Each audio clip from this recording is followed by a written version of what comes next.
Bismillahirrahmanirrahim. Assalamualaikum warahmatullahi wabarakatuh. Berita Al-Hijrah 8 Oktober bersama saya Fazida Mustafa dan jurubahasa isyarat Ahmad Hafiz, dan berikut tajuk utama malam ini. Korban 2 hari Perang Palestin, Israel hampir 900.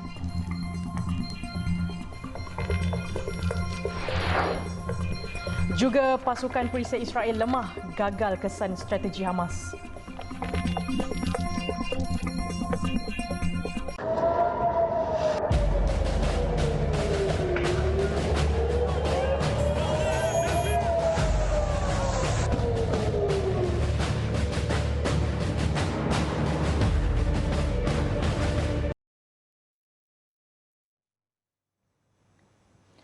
Berapa jam selepas Hamas melancarkan serangan Taufan Al-Aqsa, pesawat tempur Israel melancarkan serangan udara di Semenanjung Gaza. Sehingga jam 7.30 waktu Malaysia, 600 rakyat Israel terbunuh manakala lebih 313 rakyat Palestin syahid.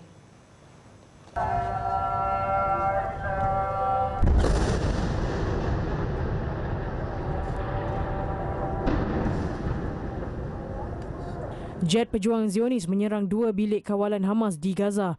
2 infrastruktur operasi di dalam masjid turut menjadi sasaran serangan pesawat. Tentera Israel menggesa penduduk Gaza mengosongkan kawasan kediaman dan mengisytiharkan kawasan sekitar sempadan Gaza sebagai zon tentera tertutup. Serangan terbaru itu menyebabkan sekurang-kurangnya 20,000 penduduk Palestin kehilangan tempat tinggal di Gaza dan berlindung di berpuluh-puluh sekolah dan pusat perlindungan kecemasan di seluruh semenanjung itu. Sementara itu, penggera amaran roket berbunyi di Ashkelon selepas tembakan roket dilepaskan dari Gaza. Peningkatan ketegangan itu susulan serangan mengejut oleh Hamas pada awal Sabtu yang melibatkan berpuluh-puluh pejuang yang menyusup masuk ke bandar-bandar Israel berhampiran enklav itu di tengah-tengah tembakan roket yang hebat. Dianggarkan jumlah keseluruhan kecederaan antara penduduk Palestin dan Israel melebihi 3,200 orang. Seorang pemimpin kanan Hamas memaklumkan kumpulan itu menahan tentera Israel yang mencukupi dalam usaha menggesa pihak berkuasa Israel membebaskan semua tahanan Palestin di penjara. Timbalan Ketua Biro Politik Hamas, Saleh Al-Aruri, berkata pertempuran masih berterusan dan mereka berjaya membunuh serta menahan ramai tentera Israel. Menurut Saleh, semakin lama pertempuran berterusan, semakin tinggi bilangan banduan. Katanya pegawai kanan Israel adalah antara yang ditahan tetapi tidak memberikan sebarang angka. Menurut angka terbaru, sebuah organisasi bukan kerajaan hak banduan, Adamir, hampir 5,200 warga Palestin berada di penjara Israel termasuk 33 wanita, 170 bawah umur dan lebih 1,200 ditempatkan di bawah tahanan pentadbiran. Tentera Israel juga mengakui anggotanya dan komander terbunuh dan tawanan perang sudah diambil tetapi tidak memberikan sebarang angka. Serangan Hamas ke atas Israel menimbulkan kritikan bagaimana sebuah negara haram yang mempunyai risikan paling kuat atau kebal untuk diceroboh. Malah ia menjadi tamparan hebat kepada ketua pertahanan rejim itu.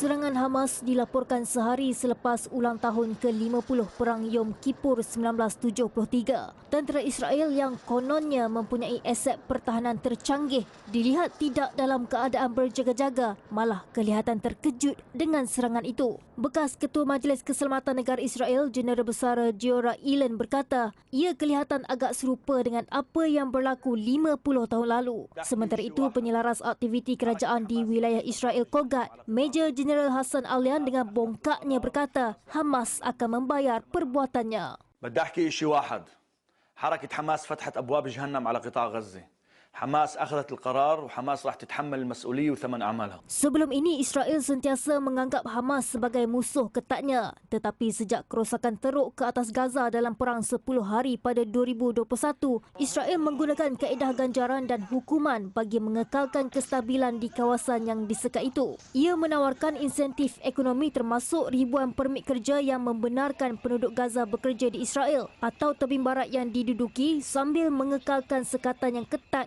dan ancaman serangan udara berterusan. Sejak 18 bulan lalu ketika keganasan melanda tebing barat, Gaza agak sunyi selain pertempuran merentas sempadan sporadis. Kerajaan Benjamin Netanyahu sentiasa mengutamakan keselamatan dan mengambil sikap tanpa kompromi terhadap puak pejuang Palestin termasuk Hamas yang mengawal Gaza sejak 2007. Sementara itu, bekas timbalan pegawai Perisikan Amerika Syarikat di Asia Barat, Jonathan Penikoff berkata ini adalah kegagalan perisikan, bukan sebaliknya. Bagi warga Israel, imej mayat bergelimpangan di jalanan atau kumpulan orang awam yang dihalau atau diarak ke dalam tawanan di Gaza amat mengejutkan. Lebih 250 warga Israel terbunuh dan lebih 1,500 cedera. Jumlah korban Israel yang belum pernah terjadi sebelumnya dalam tempoh sehari. Tentera mengalami kerugian besar dan kumpulan pejuang Palestin berkata mereka menahan puluhan tentera. Pejuang Palestin juga merampas pos keselamatan termasuk balai polis di Bandar Selatan Sderot dan menyerbu lintasan Erez. Kemudahan keselamatan tinggi yang menyalurkan orang ramai memasuki dan meninggalkan Gaza melalui siri kawalan yang ketat.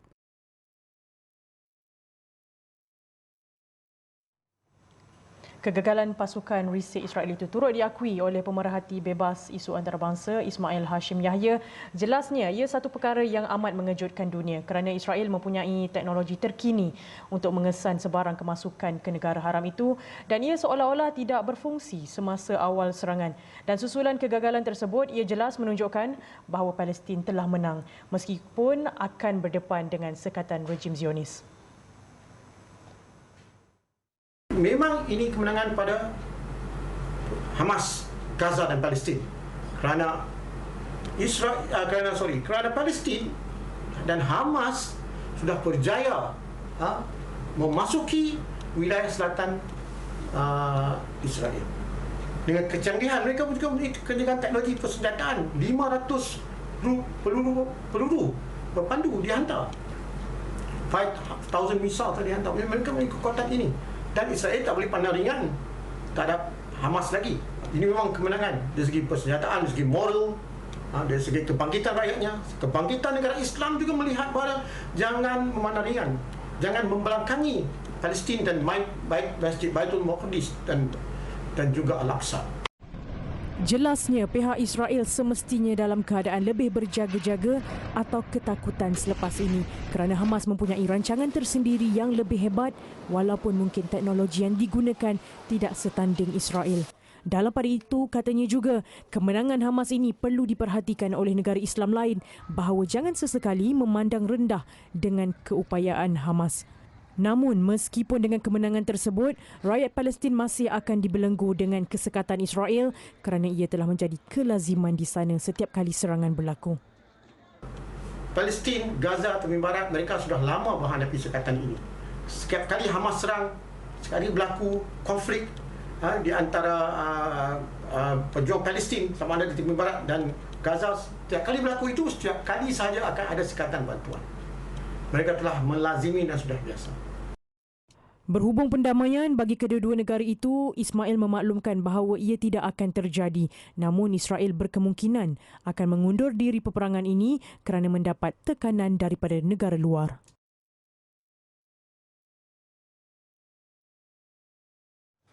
Sementara itu, Ketua Kumpulan Pejuang Hamas Ismail Haniyeh berkata kumpulan tersebut diambang kemenangan besar, intifada dan pertempuran untuk membebaskan tanah air mereka serta tahanan akan berhasil. أنتم اليوم على موعد مع النصر العظيم والفتح المبين من على جبهة غزة العزة. حينما طفح الكيل كان لا بد من السير في هذا المسار الاستراتيجي واستكمال حلقة الانتفاضات والثورات والمقاومة وتتويجها بمعركة التحرير لأرضنا ومقدساتنا ولأسرانا في سجون الاحتلال الصهيوني. Haniyeh juga berkata puak bersenjata Palestin berhasrat meluaskan pertempuran berterusan di Gaza ke tebing barat dan Baitul Maqdis. Sementara itu, Perdana Menteri Negara Haram Israel, Benjamin Netanyahu mengaku mereka sedang berdepan kesukaran. המלחמה הזאת תיקח זמן. היא תהיה קשה. ימים מאתגרים עוד לפנינו.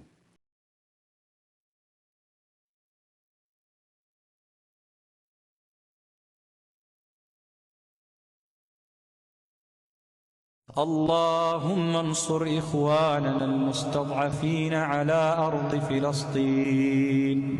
اللهم انصر إخواننا المستضعفين على أرض فلسطين.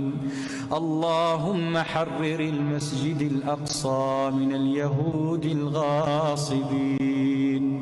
اللهم انصر إخواننا المرابطين على أرض فلسطين. اللهم شد أزرهم وسدد رميهم برحمتك يا أرحم الراحمين. اللهم الطف بإخواننا في كل مكان يذكر فيه اسمك يا أرحم الراحمين. استنصروك يا الله فانصرهم. اللهم ارحم الضعفاء والفقراء والمساكين والأيتام والنازحين والمشردين والأسرى يا أرحم الراحمين.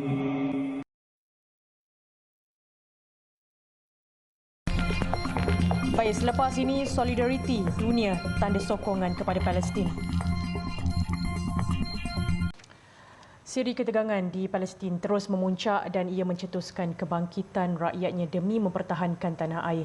Pendakwah Tariq Jafri Muhammad Akbar berpandangan serangan balas rakyat Palestin ke atas Israel adalah tindakan yang wajar dalam usaha mempertahankan diri, agama dan tanah air mereka dari terus ditindas Zionis.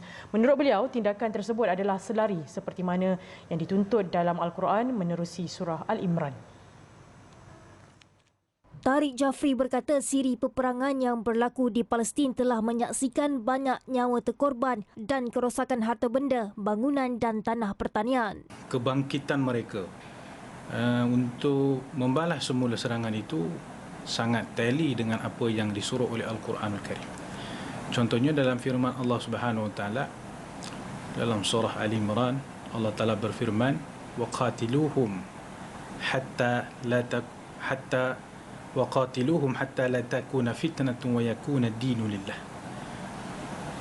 Maksud dia, dan perangilah mereka sehingga tiada lagi fitnah dan sehingga agama itu menjadi agama semata-mata kerana Allah.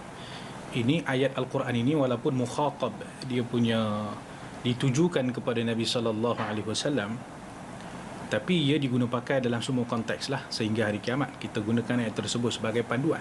Beliau berkata setiap ummah perlu cakna dan peduli dengan apa jua urusan yang terkait dengan umat Islam, lebih-lebih lagi konflik yang tercetus di Palestin. Katanya sokongan, doa dan munajat yang dipanjangkan ke hadrat Allah Subhanahu Wa Taala sebagai lambang solidariti berpanjangan umat Islam untuk keamanan Palestin. Sementara itu, mengulas mengenai sebuah hadis sahih akhir zaman yang tular di media sosial, beliau berkata hadis itu tidak boleh dikaitkan dalam konteks peristiwa yang berlaku di Palestin ketika ini dan ia bukan satu perbuatan ilmiah. Untuk kita benar-benar kaitkan hadis ini dengan suasana yang sedang berlaku pada hari ini, itu belum tentu kuat dan belum tentu tepat. Kerana bila kita nak kaitkan hadis ini dengan konteks sekarang, maka Imam Mahdi sepatutnya dah ada lah. Macam itulah kan. Tinggal lagi perkara itu kan kita tak jelas, tak clear.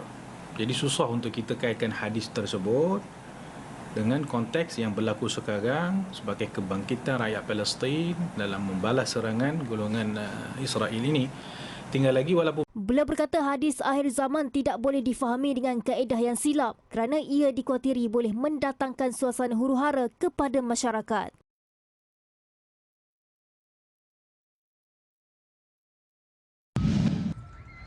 Manakala itu, Israel bertindak meletupkan pejabat Hamas. Malah rejim tersebut memotong bekalan elektrik Gaza dan menyekat bekalan api dan barangan keperluan.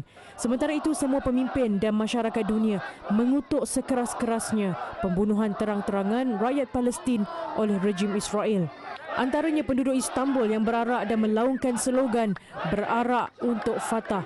Solidariti juga disuarakan penduduk Beirut, Lubnan. Selain melaungkan sokongan terhadap Hamas, mereka juga membakar bendera Israel, tanda bantahan dan kebencian.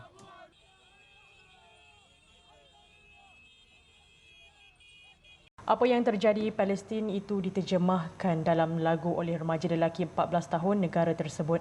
Lagu rap tersebut itu merujuk kepada kesengsaraan yang dihadapi mereka. I want freedom for the population. 2 million prisoners living in this location, shouting at the wall, but nothing is ever changing. That's life under an occupation. Mothers mourn, frightened with grief. White sheets cover bodies that lie on the streets. Buildings turn to ash, but my mind is made of steel.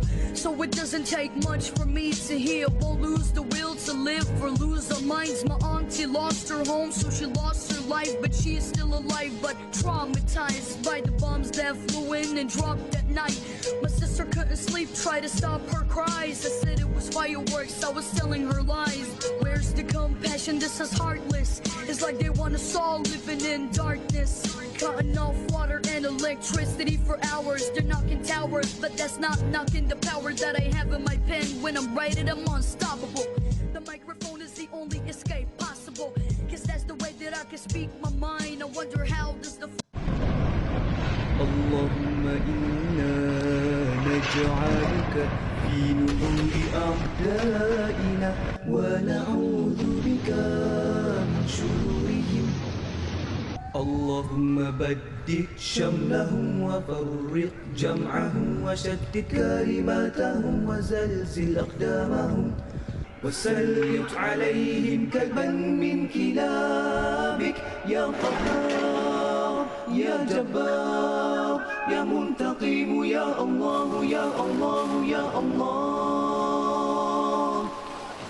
اللهم يا منزل الكتاب يا مجري السحاب يا هازم الأحزاب اهزمهم اهزمهم اهزمهم وانصرنا عليهم Ya Allah, kami letakkan kamu di batang leher musuh-musuh kami, dan kami berlindung denganmu dari kejahatan mereka. Ya Allah, hancurkan kumpulan mereka. Ya Allah, pecahkan pakatan mereka. Ya Allah, leburkan pendirian mereka. Ya Allah, musnahkan langkah mereka.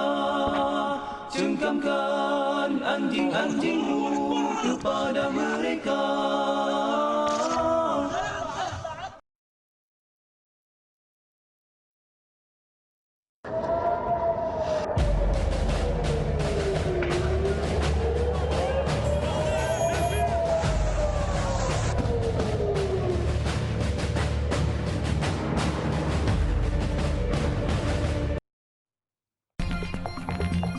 Selepas ini, suami dimadukan sah kekal suami isteri.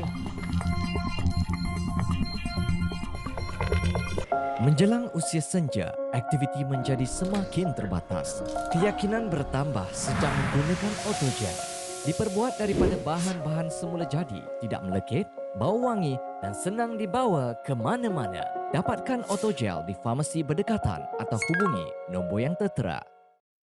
Pertubuhan Persaudaraan Pesawah Malaysia, Pesawah menyifatkan kecelaruan industri padi dan beras di negara ini sudah mencapai tahap kronik berikutan tekanan dihadapi petani selain kehilangan beras putih tempatan di pasaran. Exco-nya Abdul Rashid Yop berkata apa yang berlaku ketika ini menunjukkan situasi yang tidak normal serta wujudnya campur tangan kartel dalam industri tersebut. Jelas Abdul Rashid, ketika ini petani berdepan tekanan apabila harga belian padi dari kilang jatuh mendadak daripada RM1,700 kepada RM1,200. Jelasnya semua kos melibatkan benih, jentera dan sewaan bendang meningkat tetapi harga belian padi oleh kilang pula menurun. Kita mencadangkan supaya beras ini disatukan beras import, beras tempatan disatukan dengan harga RM3.50 dan tidak akan berlaku harga lagi dah untuk penipuan. So sekarang kita harap bila ada RM3.50 jaminan daripada pengilang-pengilang, mereka akan membeli harga lebih pada RM1,500. Sekiranya harga shilling dinaikkan kerana kos untuk pengeluaran panih untuk beras di peringkat kilang sama ada di segi overhead dan juga kos operasi yang lain tidak mencukupi untuk mereka menjual RM2.60. So sekarang kita mengharapkan isu utama adalah harga shilling pergerakan perlu dinaikkan selaras dengan perkembangan semasa dan juga pasaran beras dunia. Beliau berkata demikian selepas melakukan demonstrasi aman di Kampung Lahar Budi, Mukim Derga bersama hampir 100 petani bagi menuntut semua pihak memberi perhatian terhadap isu berkenaan. Sementara itu, Pengerusi Pesawah Muhammad Fuad Yaakob menegaskan golongan petani hanya mahu supaya rintihan mereka didengari setelah sekian lama tertekan dan tertindas dengan beberapa isu yang seakan tidak pernah selesai. Rabu lalu, Menteri Pertanian dan Keterjaminan Makanan Datuk Seri Muhammad Sabu memaklumkan pesawah masih mendapat RM1,700 satu tan bagi harga jualan padi mereka, memandangkan kerajaan kekal memberikan subsidi RM500 bagi setiap tan padi. Mahkamah Rendah Syariah Tanah Merah hari ini memutuskan seorang suami yang mendakwa dimadukan isterinya masih kekal sebagai suami isteri. Hakim Ahmad Hariri Muhammad Saad membuat keputusan itu selepas Rahman Muhammad Jaafar, 47 tahun, membuat sumpah penafian bahawa beliau tidak pernah menceraikan isterinya, Wan Nur Syakirin Wan Abdul Razak, 32 tahun, dengan talak 3 sebagaimana yang didakwa. Hakim ketika membacakan keputusan lafaz cerai di antara Rahman dan Wan Nur Syakirin berkata, menerusi lafaz sumpah defendant, maka defendant dan plaintiff masih kekal sebagai suami isteri, melainkan ada bukti baharu yang dikemukakan plaintiff. Mahkamah kemudiannya menetapkan 22 Oktober ini sebagai tarikh sebutan permohonan cerai yang difailkan oleh Wan Nur Syakirin. Media sebelum ini melaporkan tindakan seorang wanita yang memadukan suami terbongkar selepas perkahwinan kedua wanita terbabit diketahui oleh suami pertama melalui media sosial. Rahman mendedahkan dia berkahwin dengan isterinya pada Januari 2019 di Narathiwat, Thailand sebelum isterinya menghilangkan diri dari rumah pada Januari tahun ini. Katanya perkahwinan mereka disahkan cukup syarat mengikut hukum syarak oleh Mahkamah Rendah Syariah Tanah Merah pada 6 Jun lalu dan didaftarkan di Pejabat Agama Jajahan Tanah Merah. Bagaimanapun katanya beliau terkejut apabila mengetahui isterinya berkahwin dengan lelaki lain pada April lalu, dipercayai menggunakan surat cerai dengan suami pertamanya iaitu sebelum berkahwin dengannya. Mahkamah Tinggi Syariah Kota Baru sebelum ini mengeluarkan perintah bahawa perkahwinan di antara wanita terbabit dengan suami keduanya difarakkan sementara sehingga kes tersebut selesai.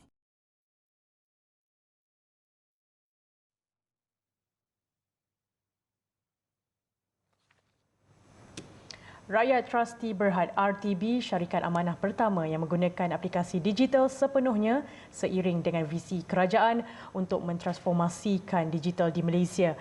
Pendigitalan ini bertujuan untuk menyelaraskan dan menjadikan produk dan perkhidmatan RTB mesra pelanggan, efisien serta diuruskan secara dalam talian sepenuhnya. Menteri Pembangunan Usahawan dan Koperasi Dato' Ewan Benedict berkata, amat penting untuk semua pihak menyesuaikan diri dengan trend global semasa, terutamanya selepas pandemik COVID-19. Beliau menggalakkan koperasi-koperasi dan syarikat-syarikat untuk mengintegrasikan digital di dalam operasi mereka. Mudah-mudahan ini akan menjana satu sektor baru di negara kita. Saya juga berharap koperasi-koperasi lain di seluruh negara akan mengambil peluang ini dengan bekerjasama dengan Rakyat Trustee Berhad dalam sektor ataupun industri perwarisan ini. Beliau ditemui pada Majlis Pelancaran Rasmi Syarikat dan Penyerahan Memorandum Perjanjian MOA dan Memorandum Persefahaman MOU antara RTB bersama koperasi-koperasi dan rakan strategik di ibu negara. MOA dan MOU yang ditandatangani itu melibatkan beberapa agensi kerajaan, koperasi, institusi pendidikan dan syarikat antaranya Koperasi Sahabat Amanah Ikhtiar Malaysia, Majlis Agama Islam Selangor MAIS dan Pusat Pungutan Zakat Mawib. Tegasnya pentadbiran hal ehwal pusaka yang cekap dan efisien adalah penting untuk mengelakkan aset terbeku dan menjadi satu kerugian kerana aset tersebut tidak dapat menjana ekonomi waris dan negara. Beliau juga mencadangkan agar RTB dan syarikat pemegang amanah lain meneroka cara dan kaedah yang bersesuaian untuk mendidik orang ramai mengenai kepentingan perancangan dan pentadbiran pusaka. Bekas pesakit kanser, orang kelainan upaya OKU dan pelajar kurang berkemampuan B40 itu antara pelajar baharu yang berjaya menyambung pengajian di Universiti Sains Malaysia USM bagi sesi akademik 2023-2024. Alif Haikal Ayub dari Kedah yang juga bekas pesakit kanser limfoma tahap 3 berkata dia sangat teruja apabila akhirnya berjaya mendaftarkan diri sebagai pelajar di Pusat Pengajian Kaji Hayat USM. Katanya penyakit yang dialaminya menjadi dorongan utama memilih untuk mendalami bidang biologi. Seronoklah sebab dia fikir balik seorang pesakit kanser kan. Selalunya orang kata kalau sakit kanser sakit apa? Yang orang kata tak boleh survive lah pada masa akan datang kan. Tapi saya berjaya survive dengan izin Allah Taala lah kan. Jadi dan saya berjaya orang kata apa? Melanjutkan pelajaran saya sehingga peringkat yang tinggi lah. Turut bersemangat meneruskan pengajian di USM, pelajar OKU Nur Syuhaila Abdullah yang nekat meneruskan pengajian meskipun dirinya tidak sempurna seperti pelajar lain. Anak bongsu dari 4 beradik yang lumpuh sejak berusia 15 tahun itu akan ditemani ibunya sepanjang 4 tahun pengajian di USM. Cabaran tu dari segi pergerakan lah. Sebab kan dengan keadaan ni mungkin akan suka jugalah untuk nak bergerak ke apa kan, ataupun untuk melibatkan diri dengan aktiviti lah nanti. Kalau dekat asrama memang perlukan bantuan mak lah, sebab tu lah mak tinggal sekali tu kan. Bagi pelajar orang asli, Kaulah Al-Azwa Baik yang terlibat dalam program pembangunan siswa sulung USM, gembira kerana berjaya melanjutkan pengajian dan berharap impiannya untuk menjadi penterjemah akan tercapai. Saya rasa bersyukurlah, bangga sebab saya memang yang pertama dalam keluarga orang asli dan dapat lanjutkan pelajaran ke peringkat universiti lah. Jadi dengan peluang yang ada ni saya akan gunakan sebaik yang mungkin lah untuk jadi cemerlang. Sementara itu, Naib Chancellor USM Profesor Datuk Dr. Abdul Rahman Muhammad berkata seramai 4,696 calon dari lepasan sijil tinggi Persekolahan Malaysia STPM, matrikulasi, asasi dan diploma telah menerima tawaran bagi mengikuti program ijazah sarjana muda sepenuh masa dan diploma di USM bagi kesemua saluran kemasukan pada sidang akademik 2023-2024.